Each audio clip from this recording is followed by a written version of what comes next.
Welcome to the Navic Gaming Podcast, where it is our mission to explore the business and future of video games. We bring together the industry's brightest builders, investors, and thinkers to keep a pulse on current events, dissect emerging trends in games, share lessons learned, and have a great time. This podcast is also part of Navic's growing ecosystem, which ranges from free and premium research to consulting and advisory services. For more information, visit www.navic.co. This episode is brought to you by Zebedee, which welcomes you to a new era of monetization and user retention. Zebedee provides a plug-and-play API and SDK for seamless integration of instant, borderless, and low-fee payments using the Bitcoin Lightning Network. With fees less than 1 cent, Zebedee powers over 4,000 developers across sectors, processing millions of transactions monthly. You too can unlock the potential of borderless transactions to better engage and monetize your global user base, including the unbanked, and simplify the way you handle payments. Start for free at zebedee.io, integrate with just a few steps, and monetize your experiences. Again, that's zebedee.io, or check out the link in the show notes. And with that, let's jump into the episode. What's up, everybody? Welcome to the Navic Gaming Podcast. I'm your host, Alex Takei, and this is the Interview and Insights segment. I am back in the recording studio, and dang, it has been a busy last few weeks in final summer travels and starting at our new studio, Ruckus Games. I was at Gamescom this past week, so I'm pretty heavily recovering from jet lag. But anyway, I am super excited to kick off the fall slate of episodes with this episode today, which has been in a long time in the making. We're talking about self-expression, brands and communities, and lifestyle fashion in the metaverse. Some of the largest games in the world run on pure cosmetic economies and the ever-present lifestyle choices of the next generation of gamers. Basically, exhorts a total re-examination of what identity means in the digital space.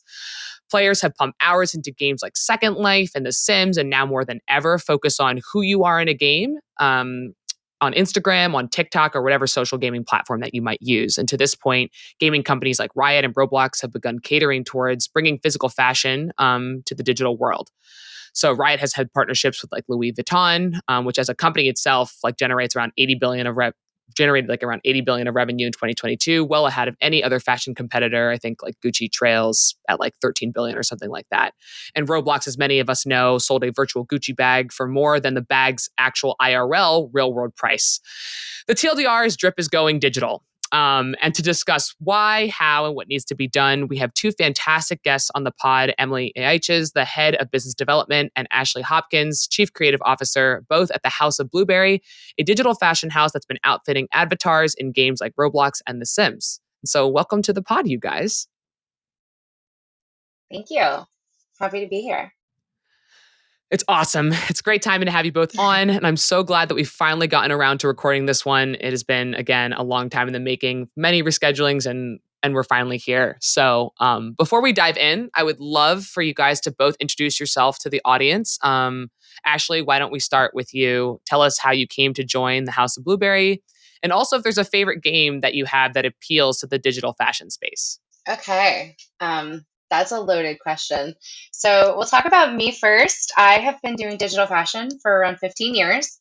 I've been in multiple platforms. I met our company's founder on Second Life, where we created alongside each other for about 10 years. And then 2021, we decided to kind of join forces and link up. And that's when I joined Blueberry. Since joining Blueberry, we went from one platform to now across multiple platforms and gaining momentum all the time. And I'm just kind of in charge of most of what the customer sees, from creation to marketing, coming up with the design concepts, et cetera, for that.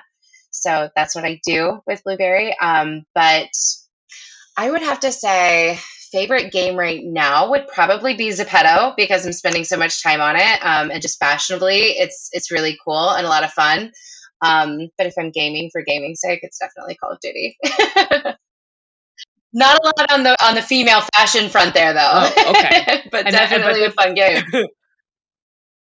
Yeah. Nice. And how about you, Emily? Yeah, so my background in digital fashion is a little bit more recent than Ashley. I don't think I know anyone who has as much expertise in this space as Ashley. She's been doing it 15 years. So I come from more of the traditional luxury and fashion space. I was most recently at Tory Burch.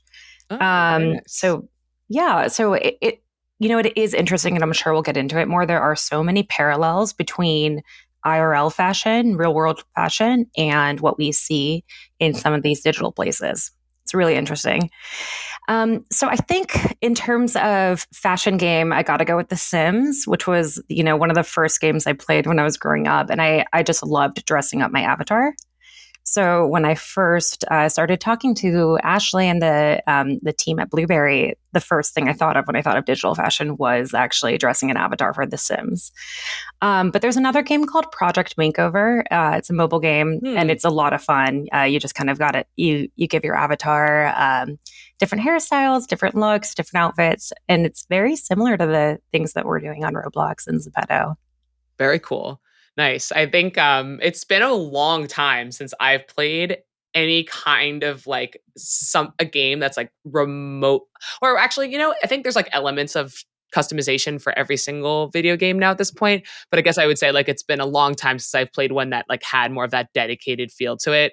One of my favorite was actually this game called Mary Kate and Ashley Winner's Circle.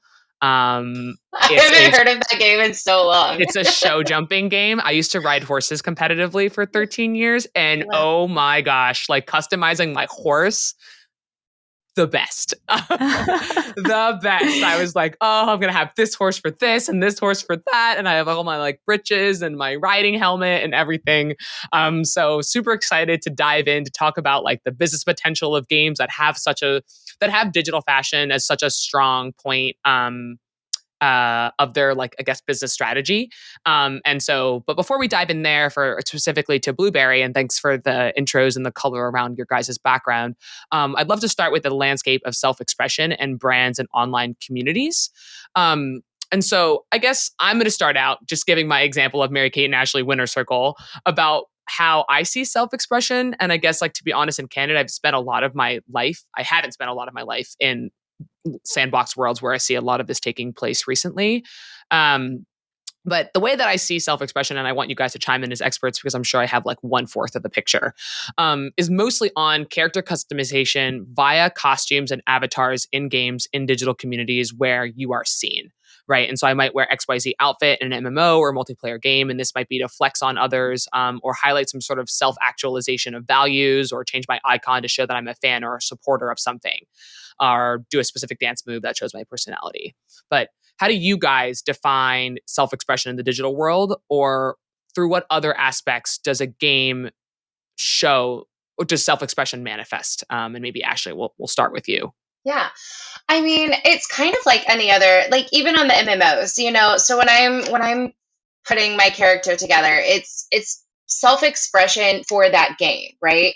So if I'm doing Call of Duty and I want to pick a character with, I would always pick a female character, smaller hitbox. But when I'm customizing my character, I'm going for a certain look and feel that fits to that game. And when you reach into other platforms, things like Roblox, Second Life, stuff like that, you're more self-expression about just like not necessarily who you are, but who you want to be, right? Because when you go into a space like Roblox, for example, you can literally be anything. I could be a cat, I could be a lizard, I could be a fun alien girl. Like I could literally be anything that I want to be. And as a brand, like our main focus is giving each individual player the tools to express themselves in whatever way it is. So whether it's, just like a normal hairstyle or it's antennas or, whatever you want to do or be on any given Tuesday, you can do that through any kind of unique character customization. And it's so much more open in platforms like we're working with than on other digital, like other gaming platforms where it's kind of like preset. That's just kind of the beauty of user generated content is bringing, more self-expression to the space for sure. Interesting. And Emily, does your view complement or contrast to that? No, I mean, I think the one thing I would just add here is that there definitely is some generational changes I would note too. So for Gen Z and Gen Alpha, and even younger than that, I think Roblox came out with a study that 40% of Gen Z says that their digital identity is just as important as their physical identity. And anecdotally, and the data will show that 1 in 5, or even more than that, Roblox users are updating their avatar nearly daily. So some avatars are changing more often than their human counterparts. So I think that there's definitely just this kind of element of expression, and also the novelty factor of changing what you're wearing depending on the day, depending on your mood, the same way you would in real life. Yeah. Yeah, I think that's something someone said that to me the other day about the way that Gen Z interacts, they're almost kind of going, at least from my childhood, we tried to like escape stereotypes. You were like, oh no, I'm not goth, or I'm not the athlete, or I'm not the gamer. Whereas I feel like Gen Z is actually going back more towards the binning system of who do they represent, and maybe that's a little bit like more modular, but that people are leaning into the themes of like, oh, do you dress as a gamer, or do you dress as an athlete, or stuff like that. So with that said, I definitely think there definitely is something there where people are kind of fitting into these more modular stereotypes. But there's also a huge freedom with digital fashion that you don't have with regular fashion. So you don't have to ascribe to a gender. You don't even have to walk. You could fly. Your clothing can have sparkles and wings. You can wear a cat, literally a pet, as a hat. So I think there's that liberating factor here too, where you can be incredibly expressive and not fit into just a few kind of predetermined molds. Got it. And then I guess like in that vein, right? You mentioned that your background is actually from Tory Burch, right? So a very physical IRL brand, right? Where do you think, how important are physical brands to be represented in the digital escape? And what's the balance between, being able to wear this cat on your head versus being able to wear or like carry a Gucci handbag? Yeah, I think that's a really good question. And I think it depends on the brand. I think certain brands have more cachet to these younger audiences than others. Though not just younger audiences. I mean, Ashley has been working on Second Life a lot, and I'll let you speak to that, Ashley, but just how different brands show up on Second Life, which is traditionally an older audience.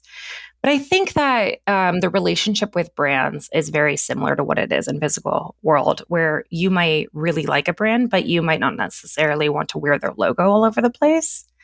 So it might just be how that brand makes you feel, or being part of that community, more than it is about wearing, say like a Nike logo. But at the same time, we do see certain brands are kind of showing up a little bit more. And, is it a chicken or an egg situation? I'll take Nike, Gucci, Vans. They all have really great experiences on Roblox. And then you also see that those brands resonate more with those younger audiences too. Got it. Interesting. So it is a balance of the logo presence as well as like how the brand makes you feel, but as well as also being able to customize and swap and do all that sorts of stuff. Yeah. And I think another interesting thing about the logo is that in certain platforms, you have different fidelity. So you might not even see a logo. If you think of like a Gucci print that is where you see a G all over a t-shirt, that might not even show up in certain platforms the way that you would want it to. Really interesting. And then I guess, Ashley, to your experience with Second Life, where you said that it's a generation of people that are typically older, right? We just spent a little bit of time talking about Gen Z. Do you find that this level of like habituation of the changing my fashion, whatever you said, it was more like 4 times a day or something like that. Is that happening in an older generation of gamers as well? Or is that more like Absolutely. Okay. Probably more so, honestly. With the older generations, they're getting out there, they're shopping more, they're changing up their characters more. They're actually like Whereas in Roblox and the younger generation, they play games on Roblox a lot. On places like Second Life, they're hosting events, they're going to parties, they're hanging out with their friends. So I feel like they probably change their outfit just as much, if not more, than the younger audience, just to kind of like fit each and every occasion. Wow. Interesting. Yeah, and it's a lot easier and like less stressful to get changed in the metaverse than it is to get Not changed always. in real Not life. always. There are reasons that there are videos that are hours long about like character customization and character building and stuff like that. It can take me just as long or longer to get dressed in the digital fashion world because I have so many more options. I mean, it took me 20 minutes to do my hair to come in here and talk to you, but in the digital world, it may take me an hour to go through that hair folder and pick something cute to match my outfit. So, yeah. That's fair. That's fair. You know what? Actually, I have been stuck at the beginning of the character creator in Yes. RPGs for probably 4 hours. You're like, oh, I'm going to start Divinity the Original Sin. And then it's like you start at like 2 p.m. and it's like 8 o'clock and you have not left the screen. You're like, Yeah. blue or Yeah. slightly pink, It's blue or absolutely slightly that. pink. It's absolutely that, because then by the time that I picked my hair, I have this on-screen pop-up, which we would call like a HUD. We would have that on the screen, and I would have to go through hundreds of hair color options. So it's like, not only did I have to pick a style, then I have to pick a color, and then I have to make sure it matches the outfit, and sometimes that changes a few times. So character customization is like one of the biggest parts of the game for me. Not to mention the layering and the different avatar shapes and bodies. It takes me a long time to get dressed sometimes. I sometimes ask for styling advice from Ashley. I was going to say, sometimes she has to tag team it too. She'll attempt it for a few hours and then she's like, take over.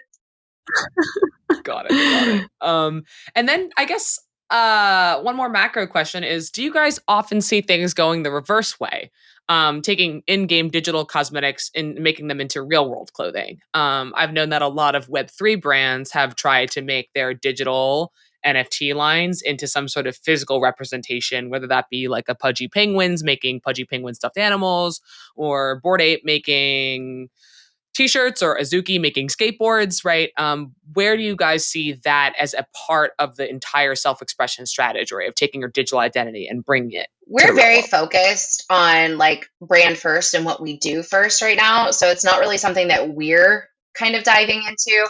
I mean, there are plenty of other brands in the space that have done it, right? I know like Forever 21 on Roblox created a beanie that said Forever, and then Forever 21 in the physical world sold the beanie, and it did really well. I know that like it's definitely something that brands are reaching out and doing. It's not really like a direction that we've headed yet, as we're so about like the avatar and really creating that special look for your avatar in the digital space. We just haven't really branched into that yet. But yeah, I think that's a good point, Ashley.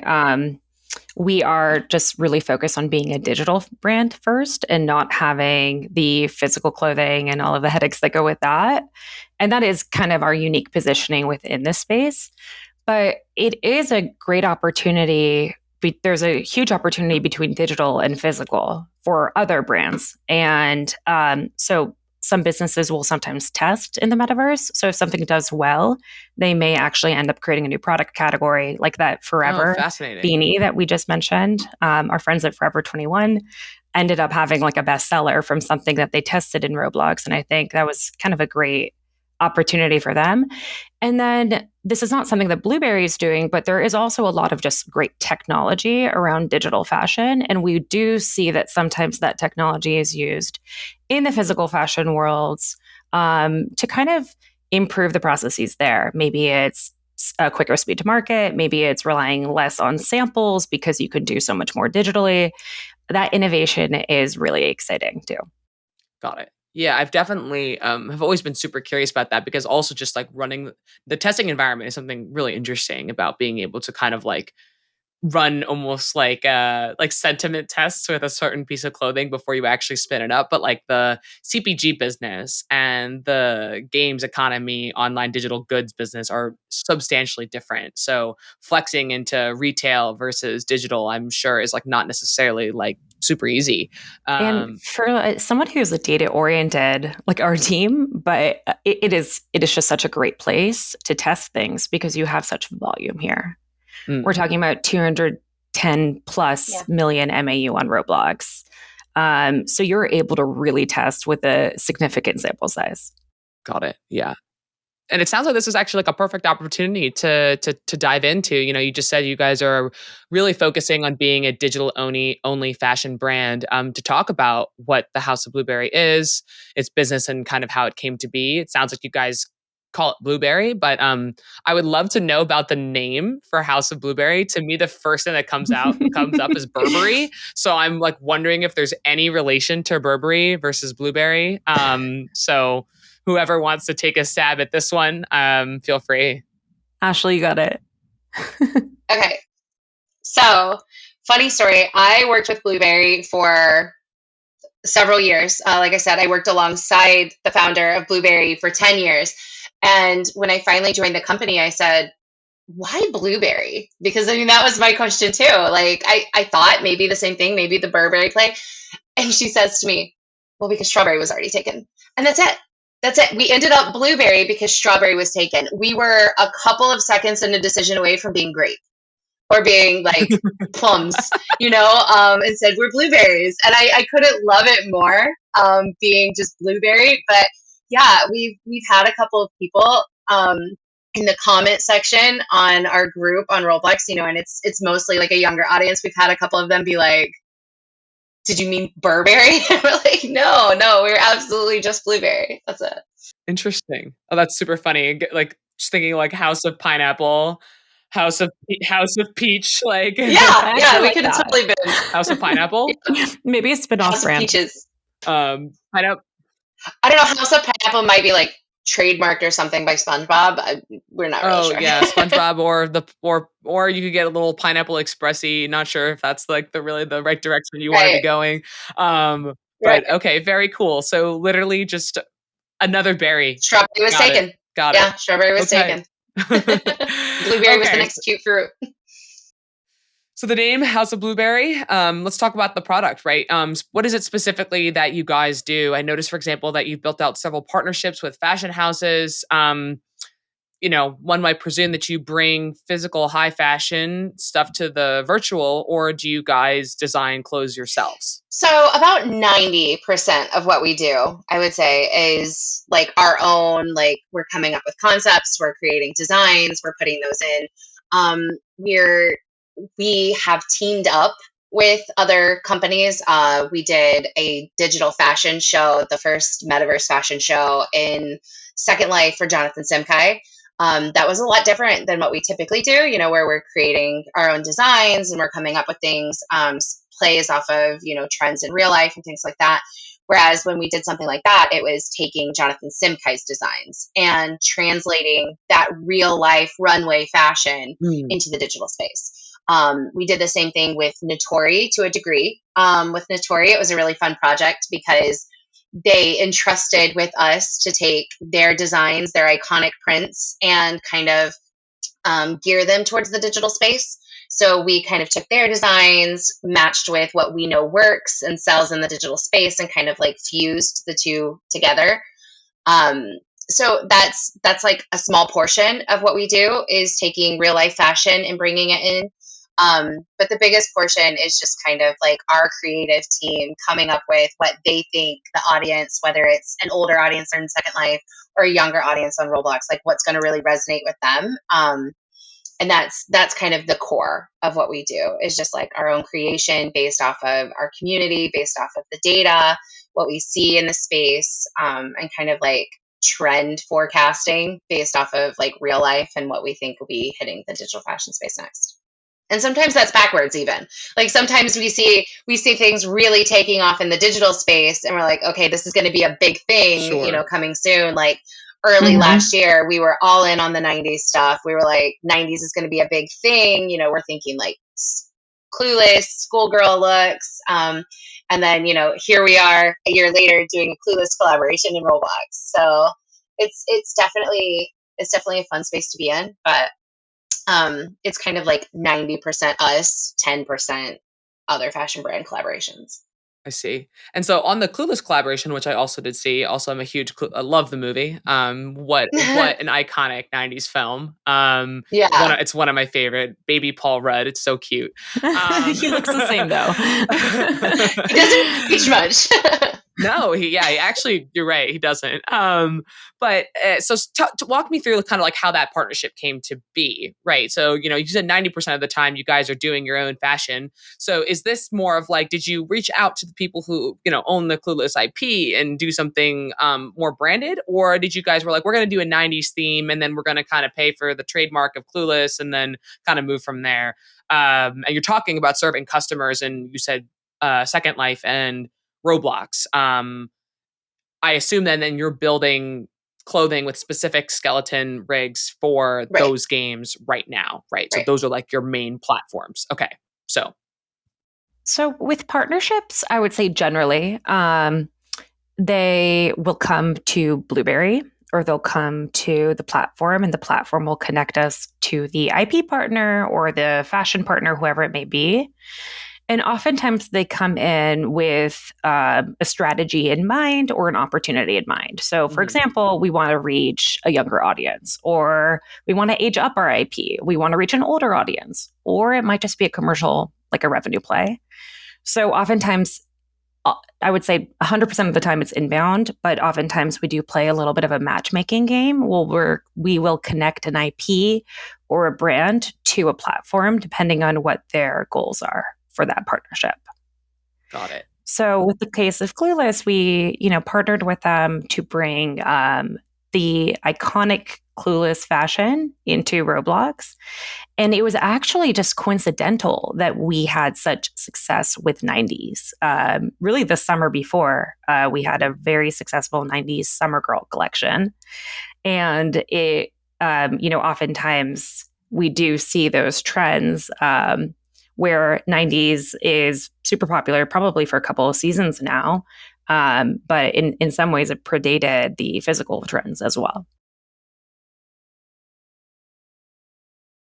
And so again, I guess that's a brand approaching you guys. You said like a lot of it's inbound. So they're like, okay, we want to make some traction with the Roblox audience. So we're coming to go find a digital fashion house like you guys to plug in to Roblox specifically.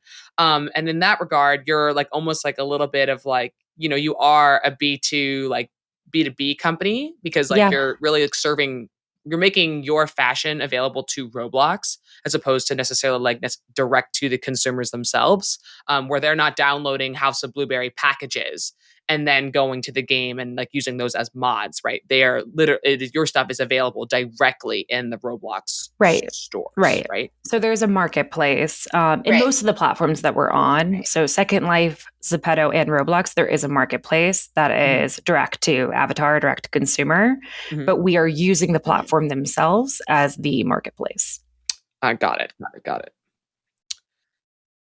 And is there some sort of like, right now you're sticking with Zepeto, Roblox, and Second Life. How do you guys consider sort of which gaming companies to sort of partnership or like integrate with? A question that immediately comes into my mind is, what about like UEFN and other stuff like that, or even like The Sims?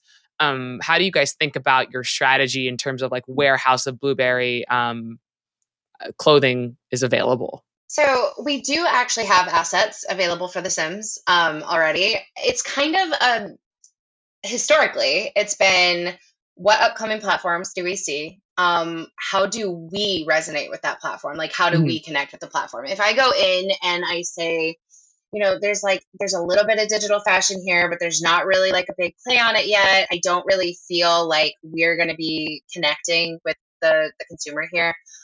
Like some of the digital spaces are more about like digital land, real estate type stuff. That's not really a space for us yet. Some games are more like focused on like the actual gameplay versus more on the UGC side. So we kind of like go into the space, figure out where we connect with it. If it's something that we feel like we'll fit in with, or even if it's not yet there, it's something, can we set the trend here? Like, can we make digital fashion like the forefront of this space?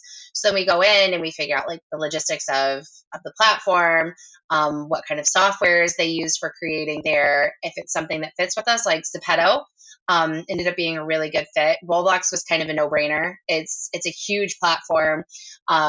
It was very big on the UGC. We came in right as layered, like the 3D mesh clothing was really becoming a thing. And we knew that like that would be a good space for us. Then Zepeto, it's a mobile game. I literally was looking at fashion games on the App Store, and I come across Zepeto and I was like, oh, this is really cute. The characters are really cute. The fashion is there. Like, they're really customizing their characters. Got into the game, started playing it. If I can love it and be passionate about it, our customers will too. So that's kind of like the front stage of it. And then it's like getting our creative team on board, and they're going in and they're learning the space. And then, it's just kind of like a whole launch process from there. So as we're like on Zepeto, we're stable, we're really loving it. That is always there. Like, what's the next thing? Where do we want to be next? So it just kind of like, that's kind of the process for it. Yeah, I would definitely say, like Ashley said, first we want to make sure it's that fit.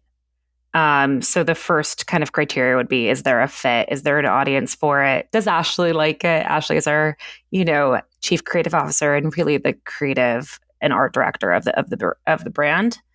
And then we do look at the mechanical side, the mechanics, the technical side, what softwares are needed. And then lastly would just be kind of the commercial side of this. Is there a marketplace? What are the economics of this platform? What is the average cost of a wearable asset? I see. Yeah. And maybe that's actually a good pivot. I wanted to ask about what some of the economics are on this platform for you guys, right? So obviously Roblox for a developer is around 50-50 right now. It's pretty severe, actually.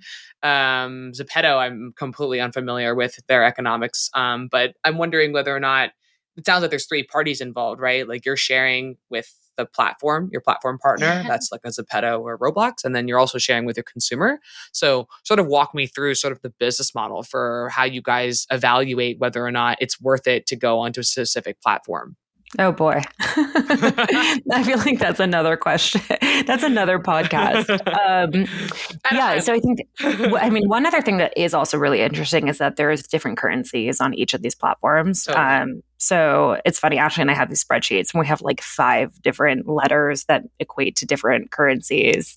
So I think we definitely want to look at what the take home rate is. So what percentage of each sale is House of Blueberry actually taking home? Mm-hmm. And then we also do want to look at the conversion from the local currency into US dollar or into, fiat currency, because I think that's important too. And that's something that we find is a little bit different in practice than what you might see, on the website.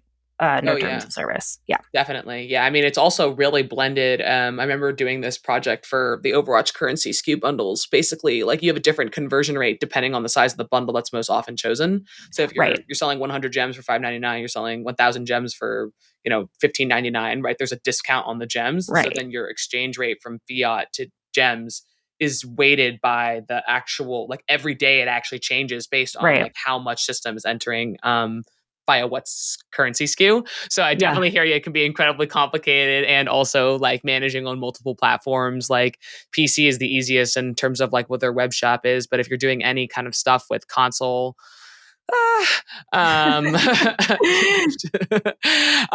so that's really interesting. And so it's like, do you guys have like in that way, like I'm about to use a really big finance term here, but like a hurdle rate for what you guys like need to clear in order to release to a specific platform?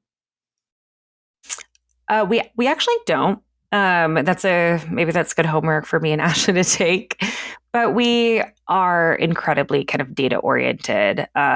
So we will try to model out what we think our projected revenue might be for a collection using historicals from other platforms or what we can get from that platform too.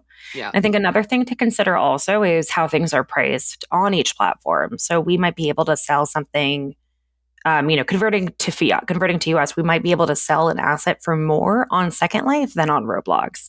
And that's because the audience is little bit older. They might have more discretionary income.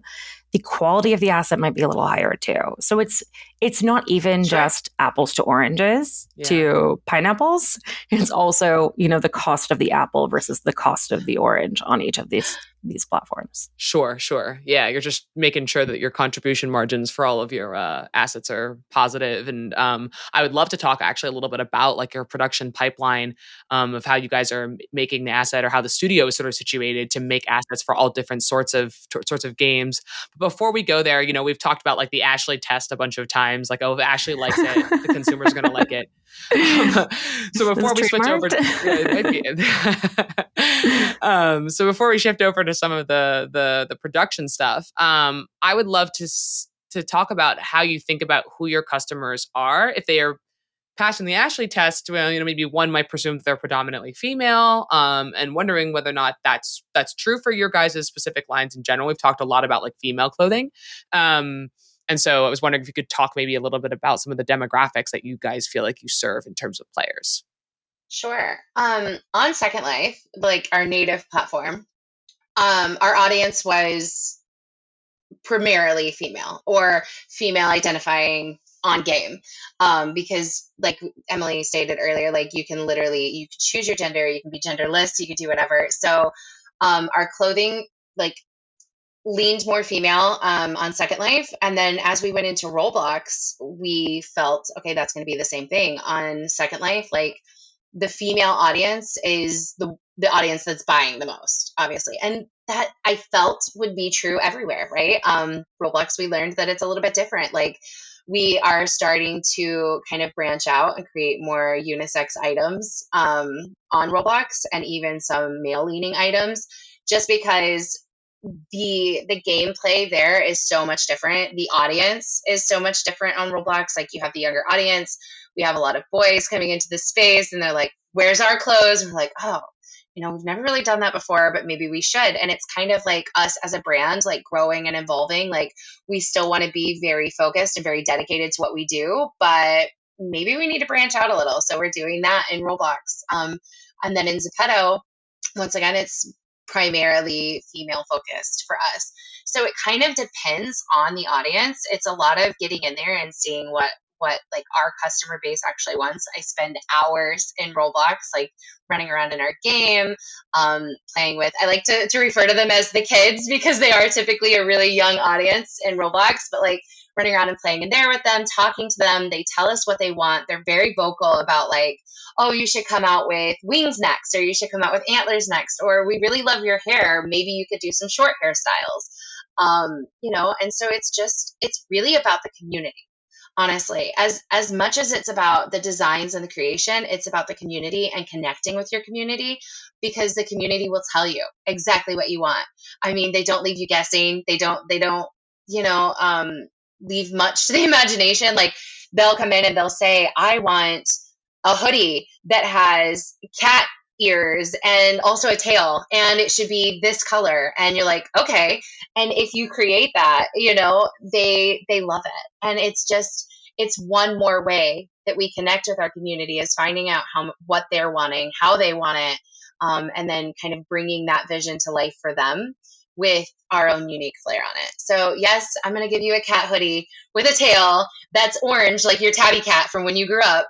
But I'm also going to make it leave paw prints as you walk, because that's my flair, So it's just really about connecting with the audience. And that's actually really interesting that you guys are taking so much receptive feedback from your community. A question that I had, and this is also where I was going a little bit with the, if your audience is predominantly female, it sounds like your audience is predominantly female identifying, but there's actually a significant number of male gamers that will play as female characters in lots of video games. Because of reasons. And some of those reasons may be either really positive, or some of those reasons might be not so positive. And so now streamers are discovering that in Baldur's Gate, you can take off all your clothes. And they're like, wow. And so, I had done a study, I had done a podcast on competitive esports and examine some of the gender bias there. And in that research, you found that only 6% of video games feature female characters as lead roles, but there's lots of RPGs and stuff where you can play as a female. How do you balance, maybe the representation of women that might be predominantly sexualized in games, and with the freedom of self-expression, right? So like, what if someone in your game wants something that's really a piece of really suggestive clothing? How does the House of Blueberry tango with those kinds of dynamics? In Roblox, we would ignore because it's the younger audience, and we keep our stuff very tasteful there. Roblox also does a really good job of moderating their content to make sure that things are kept tasteful. Spaces like Second Life, where you have a very adult audience, it does happen.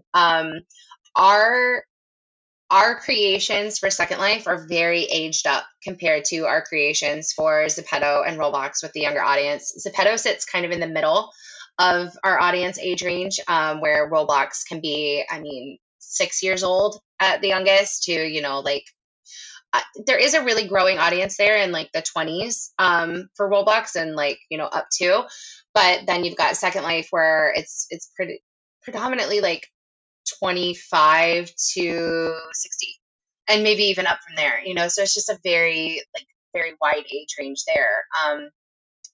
So those assets would be a little more aged up. We're going to have dresses that have slits that come up really high and like lower necklines and things like that. So again, there's definitely kind of connecting with the community. Go ahead. I was going to say there's definitely the demand for that on Second Life. So I think that one thing that House of Blueberry has done very, very well is had such a strong commitment to the community. So we have multiple community managers per platform. We do have kind of basic standards.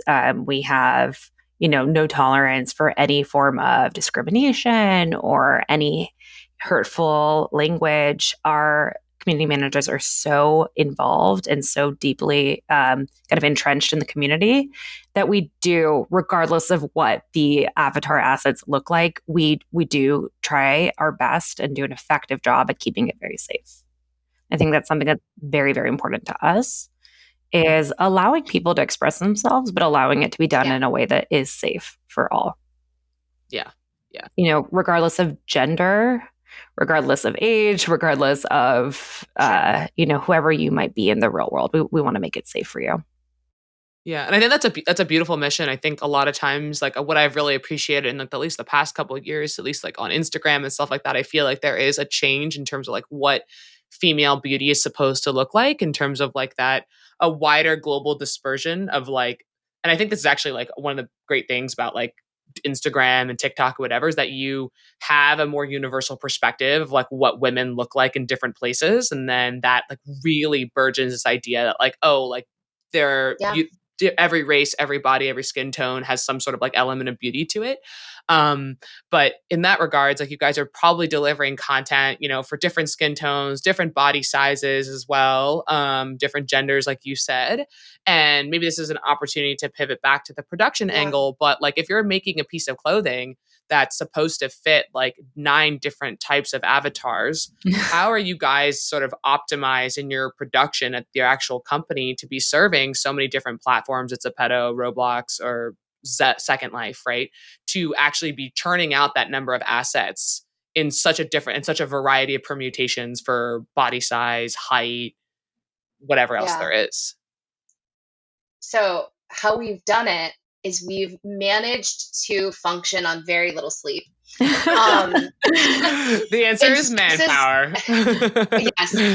In spaces like Second Life, we have 15 bodies at this point, and that's just 15 female bodies that we service in this space. Like we create clothes, there are creators just dedicated to like body creation, all different sizes of bodies. It's really, that platform has such good representation of like, you can be anything you want to be. One of the most popular add-ons is cellulite in Second Life.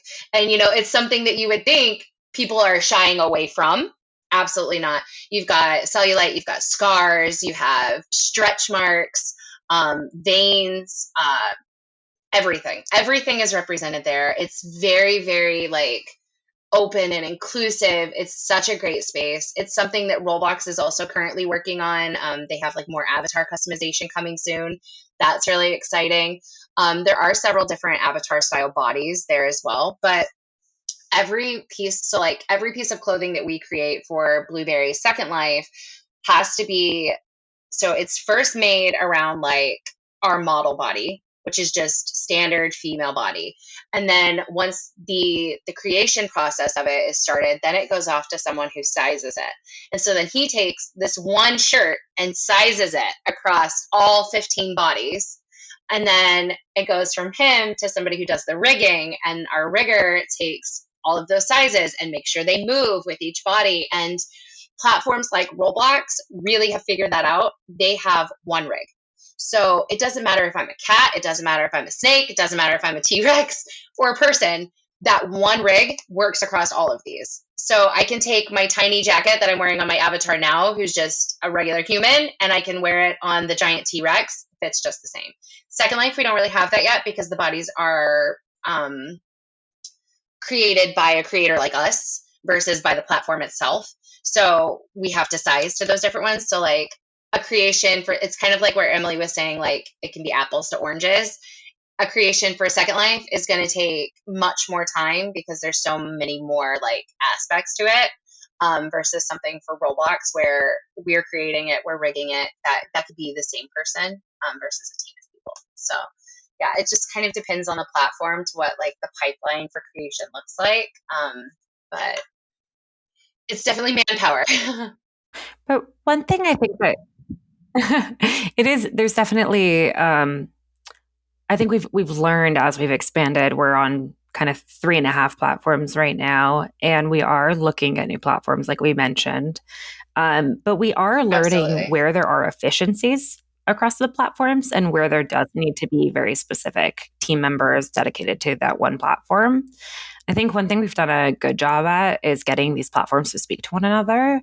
So not just the design teams, but then also the community, the social, the marketing, so that we do take some of these best practices across the platforms. And Ashley's done a really good job at kind of being this, like I've said, the art director, the creative director, where she'll take some of the work she's doing on the style casting and trend casting and kind of apply it across all the platforms. Got it.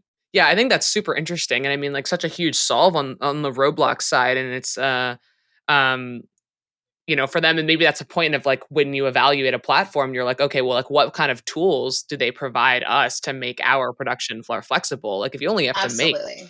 if there's only one rig, I mean, that's huge. And they have like such a variety of different bodies, whereas like in Second Life, it is a ton more work to develop all those skeletons. Right. And obviously like part of that contribution margin process of you saying the cost of the apple versus the price of the Mhm. apple. And you actually deserve to charge people in Right. Second Life more because it costs so much more to make. Yeah. Absolutely. And the level of detail in an item that goes into Second Life versus the level of detail for something for Roblox, Mhm. just, I mean, night and day in comparison. Um, because there are so many like limitations. Roblox has so many users. It's game based. So like they have limitations on each product so that you don't create lag in the game and things like that, versus Second Life is a little more open. So we can put the stitching in the mesh if we want on Second Life. So like you have a shirt, but it's got like stitches in it, versus in Roblox, all of that's going to be done in like the flat texture in Photoshop. So just a lot of differences there. Got it. Another great efficiency we have, and though it's not always, we're not always doing this, but we do have an asset library of over 10,000 assets. I think that's even growing. I don't even know if that's the up to It's date 20. number. It's 20,000. Yes. So we do also have the ability to kind of look and see what we've done before, and it's not as simple like people probably imagine, just copy and pasting onto a new avatar. It's obviously much more complicated, like Ashley was just explaining all the different body types, but it is helpful to have that vast library of previous collections and assets, SKUs that we can always build upon. Right. Yeah. And I guess like you guys have a library of 20,000 assets. I would wonder whether or not you guys could talk a little bit about how you see like the competitive scene in digital fashion houses. I mean, in the real world, like my God, this tooth and nail, right? Like if I'm wearing Burberry or Louis or anything else, like it's a massive or Balmain, like it's a massive competitive space over high-end digital fashion houses. Would you say that for you guys this space is hyper competitive? And if so, like who are some of the competitors that you feel like you have, and what niche and what separates you from them? I want to let Ashley answer this, but this is such an interesting question, Alex, and something we were just talking about as a team on Friday, because the platforms themselves have played around with scarcity and limiting items versus having a marketplace that is entirely flooded, because that is where actually digital fashion is different, is that there's a limit on the amount of assets or inventory that you could even sell in a store. Mhm. There is less of a limit on on the Roblox avatar marketplace. So I think I'll let Ashley speak to this one, but such an interesting question. So, Blueberry itself, for like the last 10, 12 years in Second Life, has worked really hard at kind of taking the fact that like there is competition in the space. I mean, there's always going to be competition. There's a customer pool and you want that customer pool. But we have always strived to make it less competitive, more collaborative. Um, we as a company now are the same way as it was when it was just a single person running Blueberry, lifting up other creators, always promoting other creators. Like that is something you see in the digital space that you don't see as much in this physical space, right? Like I am going on Twitter and I am admiring all of the work that all of the other Roblox creators are doing. I'm going to retweet it. I'm going to share it. I'm going to post it. I'm going to wear it on our avatar for the Blueberry account where other people are going to see it. We're very about like promoting each other. So while there is still a little bit of competition, obviously, there's a lot more like collaboration, cohesiveness, like everybody working together to kind of support one another. Um, we do a lot of on-platform collaborations. So like it would be like Gucci and Balmain collaborating in the real world. That's the kind of thing that we do in the digital space all of the time. We are taking our brand and another brand and saying, hey, how can we create a collection together that's going to really like fill the needs of both of our communities? And that's kind of like something that's very important in the digital space, is just working together and like creating this sense of like one big community within the platform versus like having, digital fashion houses that compete against each other. We're all kind of like finding ways that we can work together for the community. I see. Yeah. I think it's just such an interesting idea because like people do, like you said, like people they change their outfits more often. They have such a higher like clip of things they can run through. The price point is so much cheaper, Right. right? Like you have $3,000 to spend on a bag, you're buying one bag. Right. Like you could buy an entire pool of gems for 20 bucks, and then all of a sudden I could shop at the House of Blueberry, I could shop at Music Collective, I could shop anywhere I wanted to. I could shop directly from the platform Right. itself, right? Or the plethora of UGC content creators Right. on the platform. And so it's sort of like, how does that dynamic often go, right? And sort of what kind of like difference in terms of like clothing style and aesthetic do you guys feel like you have? But it's something that I'm just particularly interested in because it's obviously like you have such a wide market, but they're also, because it sounds like your consumers are a little bit might be like less brand loyal maybe than some people are in real life. So to a degree, yeah. Like Emily was talking about with the logos, like it's something in the digital space, they don't care about the logos as much. Like, we did see like when Gucci came in, that Gucci bag did really well. But you're going to see someone But that wearing. Gucci bag actually it wasn't just the print of the G everywhere. Right. It was actually I believe it was the Dionysus bag, which it's actually more of a vintage look. Right. So it didn't even look quintessential Gucci the way we think of Gucci. And that's what I'm saying is like, while it sold really well, I believe, for like the novelty of it to a degree. but you're not going to see them running around in Definitely. t-shirts that say Gucci on it as much as you're going to see them running around in a plain black crop top, which is our number one seller. Just a plain black crop top. And you're going to see that more than anything because they can mix and match that with other things. Like they can make it goth by wearing it with our black leather jacket, or they can make it preppy by wearing it with our pink puffer coat. So they can mix and match things and kind of like create unique styles. And that's something that's like very at the core of what we are doing is we're creating pieces that can be made into multiple different outfit styles. And we do that on Second Life. We do that on Roblox. Everywhere we go, we're creating like these basic staple pieces that you can then use like our very like specialized pieces to kind of create really unique looks. But you're not going to see blueberry printed across the front of it because they just don't really care about that. They care about the fashion and the look more than the name. But in the sense of like brand loyalty, like it's a very big thing on spaces like Second Life with the older audiences. Like they do have that sense of brand loyalty. Like they're going to come back each week and see what we've created this week. But it's because they like the quality and the look and the color options and the fit options. It's definitely not because blueberry is printed on the front of the shirt the same way that I'm going to go to a store and buy it, for the brand printed across it in real life. Yeah, it's a much different feel when it comes to that. I think generally, and I've watched, I'll watch my nieces go through the process of going to the avatar marketplace on Roblox and shopping. Yeah. I think generally there's actually not a lot of brand loyalty, at least on Roblox and Zepeto. Second Life, like Ashley said, demographically skews older, psychographically you might see some differences there too. But oftentimes on Roblox, we don't see that there's loyalty to a specific brand. It's kind of about the experience just searching on the marketplace. So someone might search for black crop top before they search for the House of Blueberry black crop top. But with that said, one thing that is really interesting is that we have a pretty high number of unique customers on Roblox. I mean, close to our Second Life number, and we've been on the platform for literally 1/10 of the time. We do see a significant number of repeat purchasers too. And so I think some of that brand loyalty has to do with the community, even more than it has to do with seeking out those specific assets. I mean, they know that they're going to get a high quality UGC asset, but there's also that relationship to Ashley, to the Blueberry account, to the Blueberry shop experience that we've created on the platform, to our group.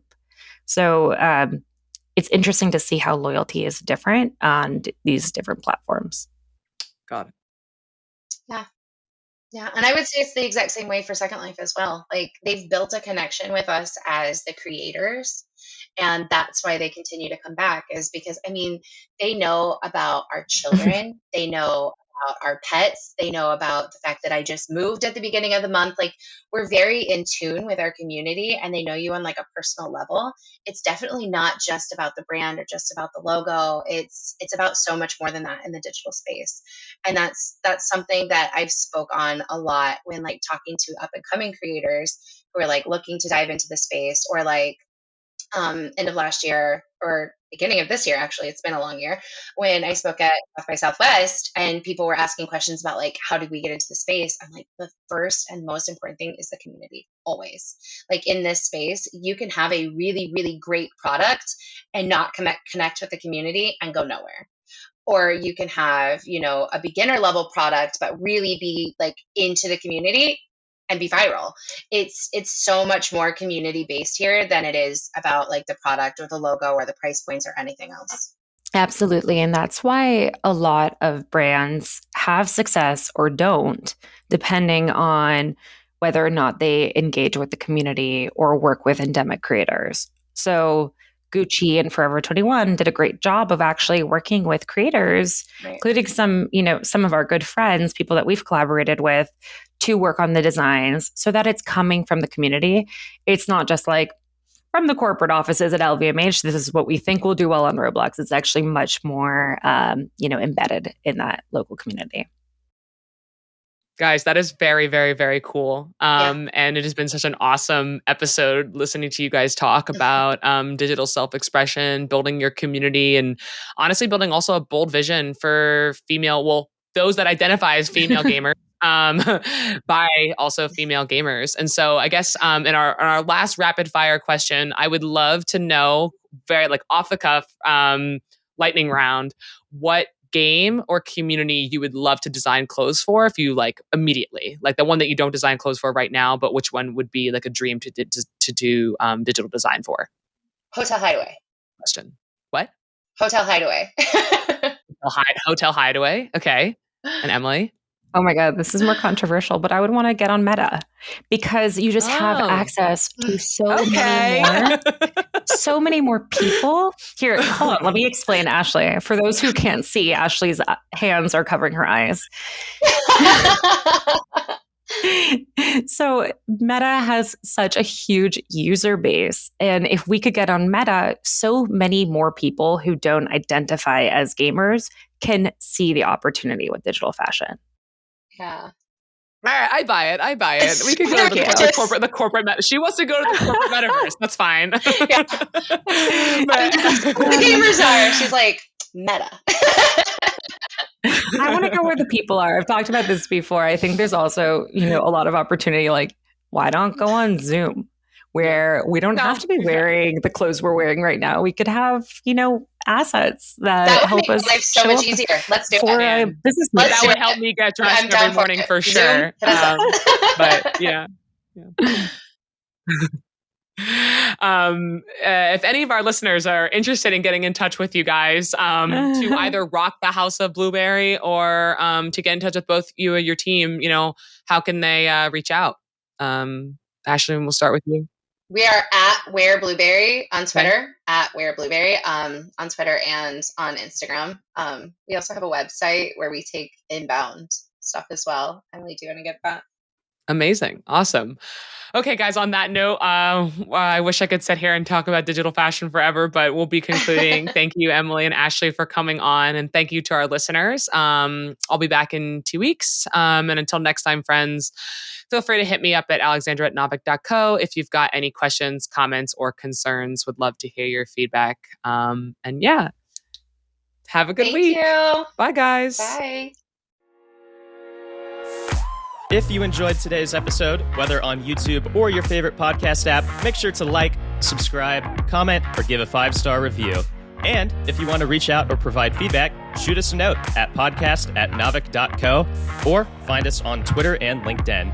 Plus, if you want to learn more about what Novik has to offer, make sure to check out our website, www.novik.co. There, you can sign up for the #1 games industry newsletter, Novik Digest, or contact us to learn about our wide-ranging consulting and advisory services.